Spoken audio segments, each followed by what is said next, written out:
Coming to you live from our studio at Roma Ridge, this is Newsbits on channel MOE.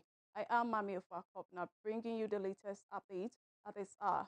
In the headlines, national tragedy, helicopter crash claims lives, Ghana loses top government officials in military chopper disaster. President Mahama leads a major health reform push with a three-tier plan unveiled at the Africa Health Sovereignty Summit in Accra. Also, the Ministry of Education to reintroduce art, craft, and needlework in basic schools starting next academic year. And the Parliamentary Training Institute launches its third graduate entry program to boost capacity in the parliamentary service. We'll take a short break and be back with full details on these stories and more. Stay with us.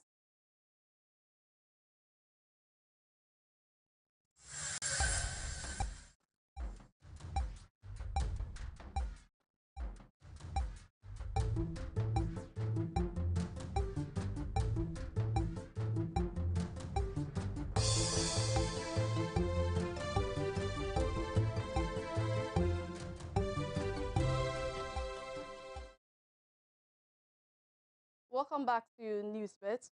We begin this evening bulletin with heartbreaking news that has sent shockwaves across the nation. Ghana is in mourning following the tragic crash of a military helicopter en route to Obuasi earlier today, Wednesday, August 6, 2025. All passengers on board have been confirmed dead in what is now being described as one of the darkest days in recent national memory. Among the deceased are high-ranking government officials and military personnel.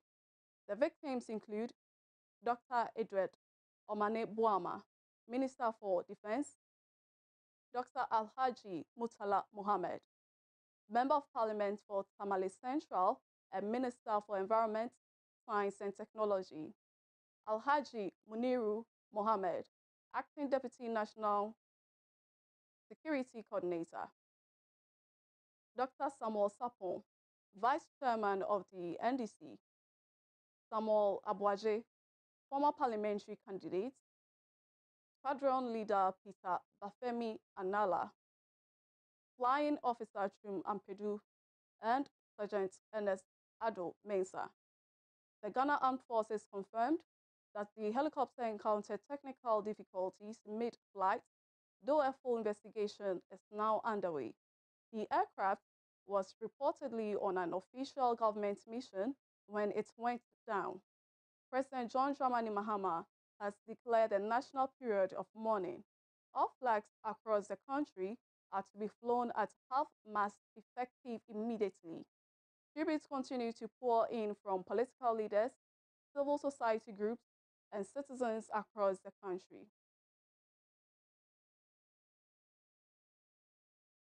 Ghana stands united in grief as the nation lowers its flags. We remember not just the titles, but the lives lost in service to the country. May they be honored and may their souls rest in peace. Moving from that, President John Dramani Mahama has unveiled a sweeping three-tier strategy to transform health governance and strengthen Africa's health self-reliance. Speaking at the Africa Health Sovereignty Summit in Accra yesterday, the president outlined actions at the global, regional, and national levels, emphasizing the need for a more democratic and just global health system. The summit brought together African heads of state, policymakers, and international health leaders, including WHO Director General Dr. Tedros Adhanom. President Mahama called for a new global health architecture that reflects today's multipolar, digitally connected, and climate-threatened world while championing African-led solutions to public health challenges. To some education news, the Minister for Education, Honorable Haruna Idrisu, has emphasized that students in Boko and Nalerigu deserve equal opportunities and quality education as every child in Ghana. To ensure a smooth examination process, the government will provide security for all students and staff involved in the West African Senior School Certificate Examination, WASI. Additionally, In the OT region, the government will also provide logistical support to approximately 400 day students, converting them into boarding students to facilitate their participation in the exams. Two children, both in Bokwe and Nalergo, deserve the same right of quality education and the opportunity as every Ghanaian child. So the assurance to the Ghanaian public is that government will provide adequate security to protect all those engaged and who would be partaking in the examinations across the country. I'm also told that in the OT region, we probably will have to provide some additional logistical support to get some students who ordinarily will be day students, but we are converting them momentarily into boarding students, about 400 of them for the purpose of undertaking this exam, who are also victims of the conflict in that particular part of the country. So the Ministry of Education will support you with adequate logistics to be able to deal with that. Now, the assessment institution of the West Africa Examination Council, I'm aware that at least in the last few weeks and months, we have sought to get funds to adequately provide for their financial needs. There is a margin of about 69, 67 million Ghana cedis that will be made available to you on or before Friday, Monday. You should get that additional resources.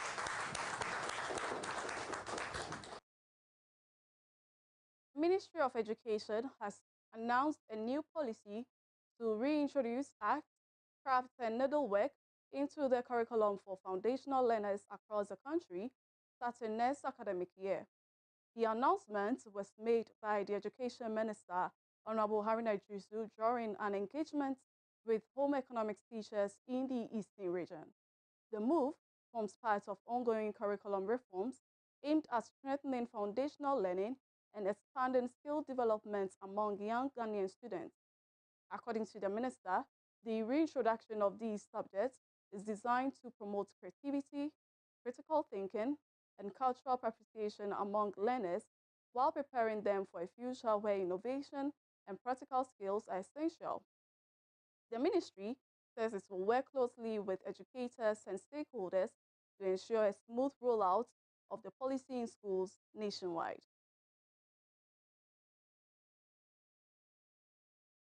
We move to Parliament. The Parliamentary Training Institute, PTI, has launched the third cohort of its graduate entry training program to build the capacity of newly recruited staff of the parliamentary service.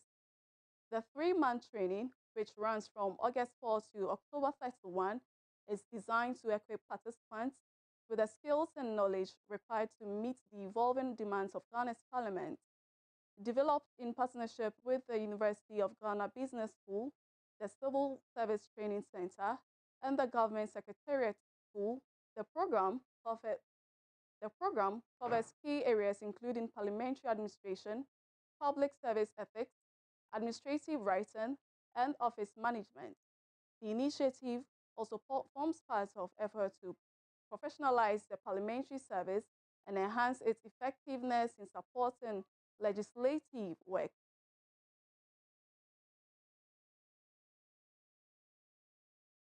Back to education, the 2025 WASI began yesterday with more than 461,000 candidates across Ghana sitting for this year's exams. The nationwide exercise and marks a critical moment for final year students in senior high schools, and with it, the Ministry of Education is taking no chances. In a press release issued yesterday, Deputy Minister for Education, Dr. Clement Apak, warned that any staff teaching or non-teaching caught aiding in examination malpractice will face severe sanctions. These include outright dismissal and possible prosecution. The ministry says it has stepped up surveillance and enforcement efforts in collaboration with key partners to ensure the credibility of the exams is fully protected.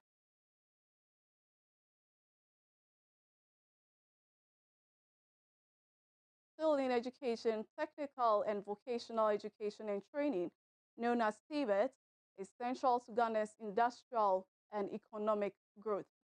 But despite its importance, many Ghanaians still view it as a backup option for academically weaker students.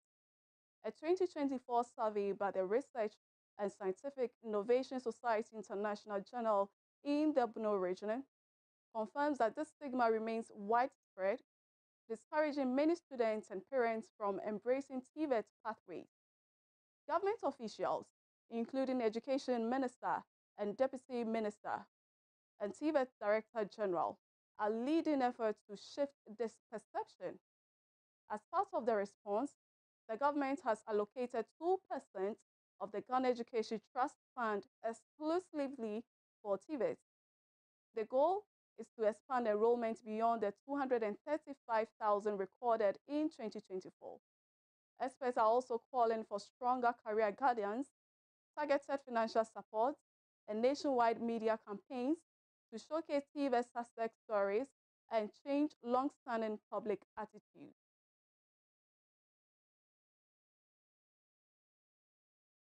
A new Afrobarometer survey from late 2024 reveals a sharp rise in the number of Ghanaians considering immigration.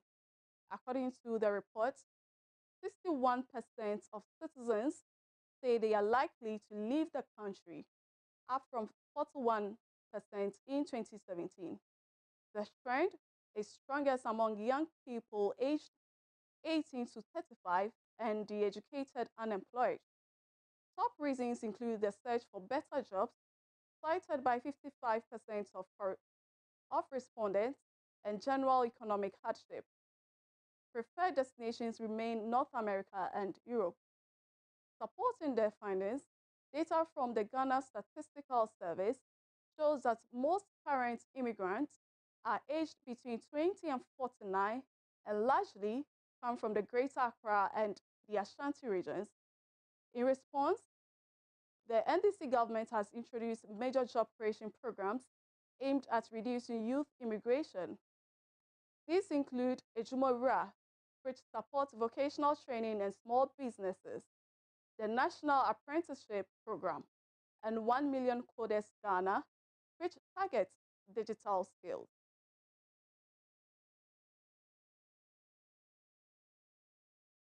Whether these efforts will convince the youth to stay remains to be seen.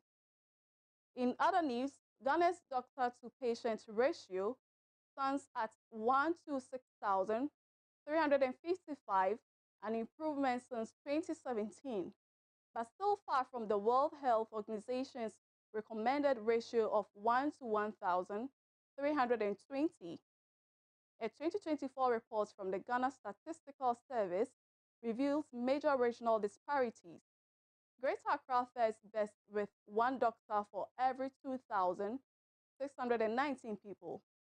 But the situation is critical in the northern and upper east regions, where the ratios stretch to one doctor for over 10,000 and 19,000 people respectively. The report shows that 42% of the nation's doctors are concentrated in Greater Accra, leaving rural areas underserved and facing worsening health outcomes. Key challenges include poor infrastructure, limited incentives, and the reluctance of doctors to accept postings in remote locations. Health Minister Honorable Kwabena Mita and the Mahama administration are under pressure to act. Experts are calling for targeted rural incentive packages, expanded medical training beyond urban centers, and stronger efforts to retain doctors in underserved regions. Pilot programs in the Upper West region and new telemedicine efforts show promise, but experts warn that urgent nationwide action is needed to reverse the trend.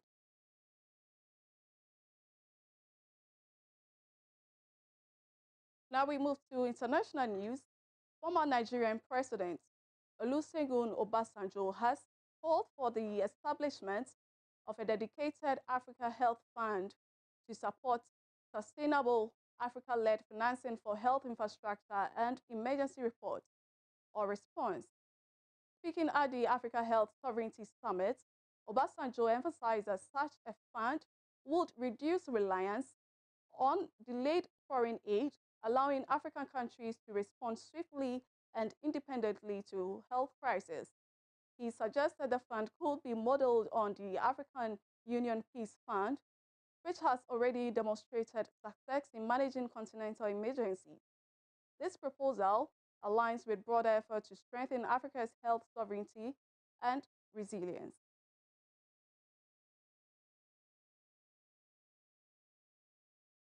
In North Africa, at least 4 people have died after a civil protection civilian plane crashed at Jijel Fahad Abbas Airport in the northern Algerian town of Taher. According to Algerian media reports citing civil protection authorities, the aircraft went down during a training mission at the airport. The cause of the crash is yet to be determined as investigations continue.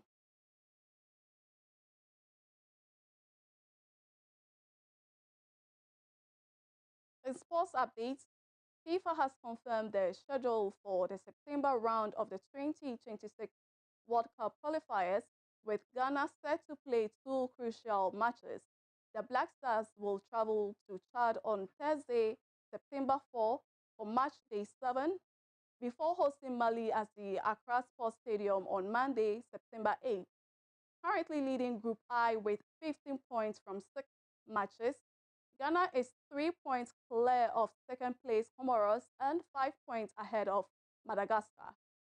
Coach Otuado's side looks to maintain their strong position as they prepare for the final qualifiers in October. Now to some entertainment news. Kumasi's SG Mall was alive with excitement as popular actor Kwejo Nkansa, known as Lil was honored as the best actor in Africa. The award was presented by Ambassador of Burkina Faso to Ghana, His Excellency David Cabre, during the premiere of Captain Ibrahim Traore, The Last African Hero. The film, which tells the story of the Burkinabe revolutionary leader, featured a pan-African collaboration between Ghanaian and Burkinabe artists. The premiere attracted diplomats, filmmakers, and cinema lovers, all celebrating the movie's powerful narrative and cultural significance.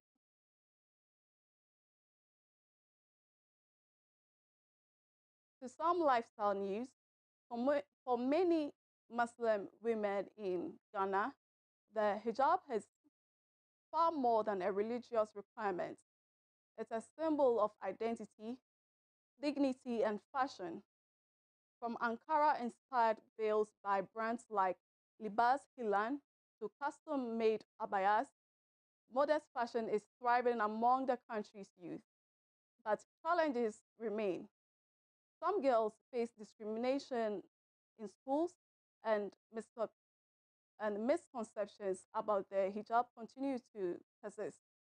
On World Hijab Day, local voices emphasize that the veil represents a lifestyle rooted in values and self-respect. Safety concerns have also emerged, especially in northern Ghana, where long veils have contributed to motorbike accidents, prompting public health advisories on safer styling while riding. Despite these hurdles, the hijab continues to grow as a powerful symbol of empowerment and cultural pride across Ghana.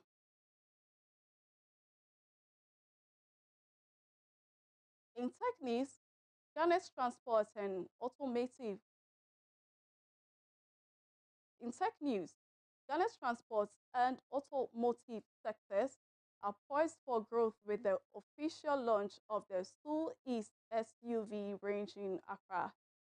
Hosted by JA Plant Pool Ghana Limited, the event attracted key players from government, banking, and industry. Speaking for the Transport Minister, Mr. Daniel Essel of the Ministry's Road Transport Services, called the launch a timely step in meeting Ghana's changing mobility needs. He highlighted that introducing fuel-efficient and eco-friendly vehicles supports the country's climate goals and commitment to the Sustainable Development Goals and the Paris Agreement.